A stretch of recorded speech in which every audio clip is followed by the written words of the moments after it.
क्या इमरान खान साहब कामयाब इसमें हो सकते हैं? हमारे साथ मौजूद हैं शहजाद इकबाल साहब और सलीम साफ़ी साहब। अब साफ़ी साहब आपका एक बार फिर शुक्रिया, शहजाद आपका बहुत शुक्रिया। शहजाद, आपने खबर दी थी कि पार्टी के अंदर बहुत सारी आरा पाई जाती हैं, इस हवाले से इख्तलाफ भी पाया जाता है। कुछ लोग ये भी चाहते हैं कि असेंबली में जाएं और इस हुकूमत को टफ टाइम दें। इस वक्त नहीं है ऐसा मामला कि हम सड़कों पर हों। क्या अब वो लोग मान गए हैं इमरान खान साहब की बात कि खान साहब दुरुस्त कह रहे हैं, महंगाई का इतना प्रेशर है, हम बाहर निकलेंगे, बहुत लोग निकल आएंगे, या फिर खान साहब किसी की बात मानने को तैयार नहीं होने लग रहा है कि किसी ना किसी तरीके से वो कामयाब हो जाएंगे?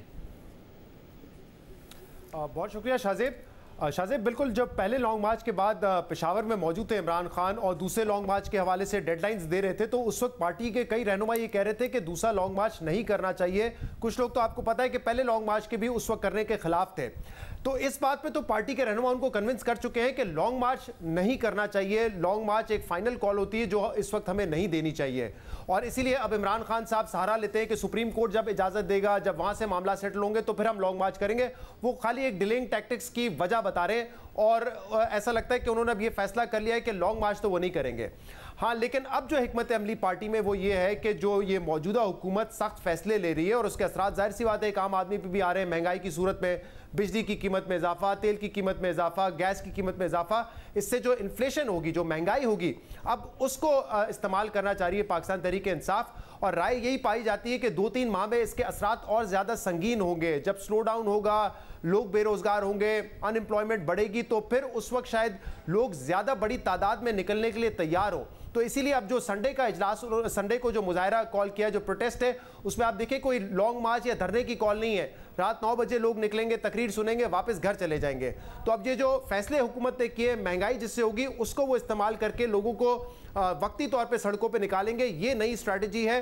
और वो समझते हैं 3-4 माह बाद, अगर इलेक्शन जब तक नहीं होते इमरान खान की ख्वाहिशात के मुताबिक, तो शायद सूरत हाल ऐसी हो कि लोग अपने आप निकलने के लिए तैयार हो और फिर शायद जाके वो लॉन्ग मार्च की कोई कॉल दे। लेकिन फिलहाल यही है कि छोटे छोटे मुजाहरे करेंगे और महंगाई को बुनियाद बनाएंगे। वो जो अमरीकी साजिश वाला बयानिया था जिसकी बुनियाद पे उन्होंने लॉन्ग मार्च की थी, वो अब थोड़ा सा पीछे रह जाएगा as far as the protest are concern. Safi sahab, आप समझ रहे हैं कि मुल्की सियासत में एक दफ़ा फिर माहौल बन रहा है? जैसे अभी तो पेट्रोल डीजल की कीमतें बढ़ी हैं, बिजली की बढ़नी है, गैस की बढ़नी है, लोगों की बिजली के बिलों पर असर आना है।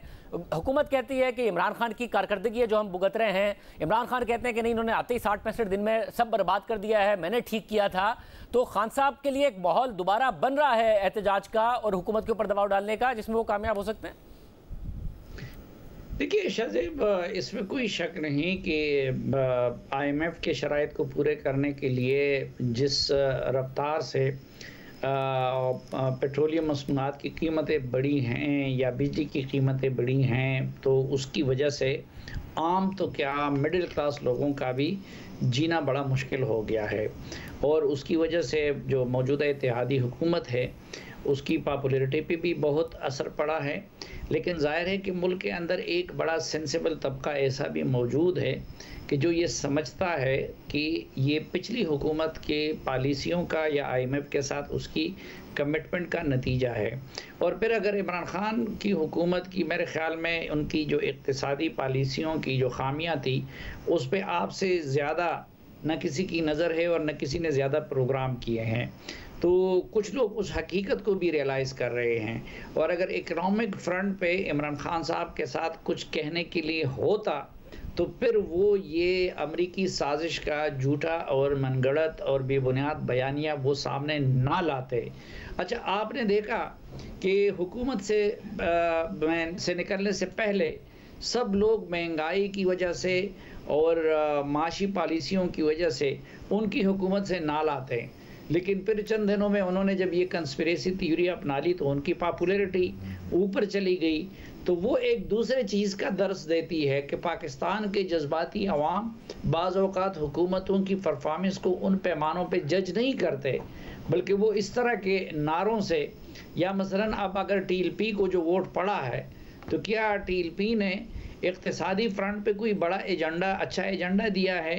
तो पाकिस्तान के अंदर किसी के पॉपुलर होने में और किसी के पॉपुलैरिटी की ख़त्म होने में बहुत ज़्यादा और भी फैक्टर्स होते हैं। लेकिन इमरान खान साहब ने असल में जिस तरह कबल अज़ वक्त लॉन्ग मार्च किया, जिस तरीके से वो टुस हो गया, और जिस तरह अब वो खुद बनीगाला में बैठे होते हैं और इतवार के दिन कंसर्न नुमा टाइप चीज़ें करते हैं, फिर सूबाई असम्बलियों से इस्तीफे नहीं देते, कौमी असम्बलियों में अपने इस्तीफे कंफर्म नहीं करते, तो मेरे ख़्याल में वो इतनी जज्बाती फ़िज़ा हुकूमत के ख़िलाफ़ पैदा नहीं कर सकते कि जो उसके लिए एक सीरियस थ्रेट बन जाए। शहजाद, एक और दिलचस्प बात हुई है, एक तो ज़ाहिर है जब इमरान खान साहब की हुकूमत, उनको हुकूमत में आने तक जिसके लिए अपोजिशन कहती थी कि उन्हें लाया गया है, और फिर हुकूमत करने तक जो सेम पेज था उसकी बहुत ज़्यादा हुकूमत खुद भी ओनरशिप लेती थी और कहती थी इसी तरीके से बातें आगे बढ़ेंगी। मगर अभी रिसेंटली ये हुआ कि हामिद खान साहब मिले और हामिद खान साहब ने आके बताया मीडिया पर कि इमरान खान साहब ने कहा है कि मुझे एहसास हुआ है कि इस्टेब्लिशमेंट की मुदाखलत नहीं होनी चाहिए, इसके नुकसानात ही होते हैं सियासत में भी और हुकूमती मामलात में भी। फिर इमरान खान साहब ने DGISPR ने जैसे ही कहा कि जी साजिश के कोई सबूत नहीं थे, उसको भी हमें तहरीक इंसाफ हेड ऑन लेती नजर आई है। पिछले दिनों सहाफ़ियों की मुलाकात हुई इमरान खान साहब से और खबर यही आई कि उसमें सवालात किए गए थे, गालिबन आपने भी सवाल किया था इस मुदाखलत के हवाले से। क्या मूड है उनका? वो चाहते हैं कि हुकूमत के साथ साथ इदारों को भी हेड ऑन लें? देखें, हामिद खान साहब से बेशक उन्होंने ये कहा हो कि मुझे एहसास है अपनी गलतियों का कि अगर एस्टैब्लिशमेंट के जरिए आप हुकूमत में आते हैं तो फिर उसके नुकसान भी बड़े होते हैं, लेकिन इमरान खान साहब इसके बिलीवर रहे हैं कि एस्टैब्लिशमेंट के बगैर वो सियासत में कामयाब नहीं हो सकते। उनकी पिछले 10-11 साल की अगर आप सियासत देखें वो भी आपको यही बताती है। और इस वक्त भी जो वो नैरेटिव बना रहे हैं कि न्यूट्रल ना रहे, हक और बातिल की जंग में आप न्यूट्रल नहीं रह सकते, तो इसका मतलब वो ये समझते हैं कि अगर एस्टैब्लिशमेंट मेरे साइड पे होगी, यानी कि हक पे होगी उनके मुताबिक, तो ही वो कामयाब हो सकेंगे। इमरान खान साहब को ये रियलाइज करना चाहिए कि उनकी पार्टी अब बड़ी हो चुकी है, उनका अपना एक वोट बैंक है, खासतौर पे खैबर पख्तूनख्वा में और दीगर जगहों पर, तो वो अपनी काबिलियत पर भी आजमा सकते हैं, देख सकते हैं कि अवाम में कितने पॉपुलर हैं। लेकिन वो ये समझते हैं कि जिस तरह का पंजाब में इलेक्शन होता है, नून लीग के रूट्स बड़े मजबूत हैं, नून लीग पुलिस को, पटवारी को, ब्यूरोक्रेसी को इस्तेमाल करके इलेक्शन जीत सकती है, तो उसका तोड़ एक ही है। इमरान खान समझते हैं उसका तोड़ ये है कि एस्टैब्लिशमेंट सपोर्ट करेगी तो मैं इलेक्शन जीत सकूंगा। अब ये जो आप बात करें बड़ी इंपॉर्टेंट है, क्योंकि इस वक्त तो वो वन पेज नहीं नजर आ रहा। जब तहरीक इंसाफ हुकूमत में थी इस चीज़ को बड़ा फखरिया पेश करती थी कि वन पेज है हमारे दरमियान और मिलिट्री एस्टैब्लिशमेंट के दरमियान।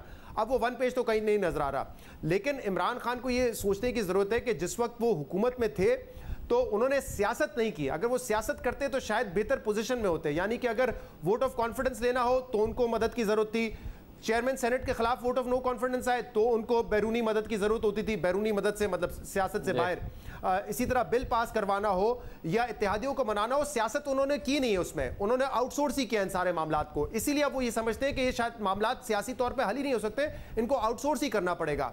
और जो लास्ट हमारी मीटिंग हुई थी उसमें मैंने बिल्कुल इमरान खान साहब से ये बात की, जब इमरान खान साहब कह रहे थे कि ये हो गया फलाना हो गया, मैंने इमरान खान साहब को कहा देखें कि कुछ नाकामियां कुछ गलतियां आपकी अपनी भी हैं।